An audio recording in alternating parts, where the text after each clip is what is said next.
Self-harm is a significant and growing clinical issue in adolescence. However, it is not yet fully understood and little research exists regarding the interplay of key temporal factors that lead to a young person self-harming.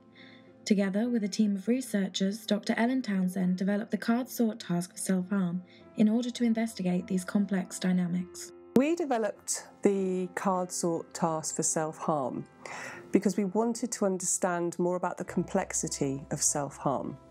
We wanted to understand how things evolve over time, the temporal dynamics. In the task, cards are broadly grouped into the categories of thoughts, feelings, events, behaviours, self-harm supports and services, and afterwards. This allows participants to more easily navigate the cards provided. Example items include: I could not solve a problem I faced. I was angry. I was the victim of a crime. I was drunk.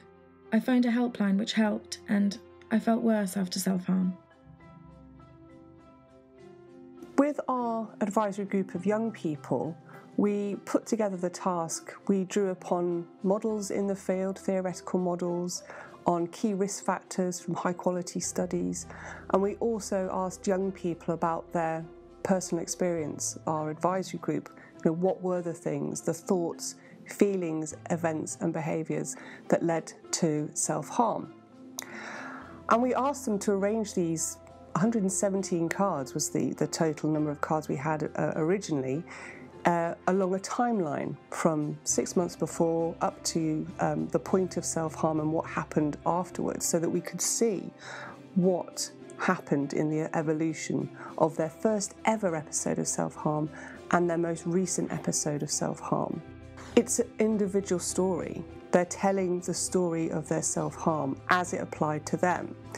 And importantly, if there was something missing from the cards that we provided them with, they could simply write on a blank card that important factor that was relevant to them, so that we could capture the whole richness of that person's experience.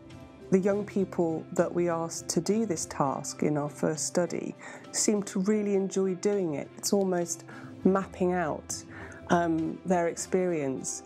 And I think it's fair to say that a number of them told us anecdotally that it really helped them understand the pattern, how they came to the point that they wanted to harm themselves.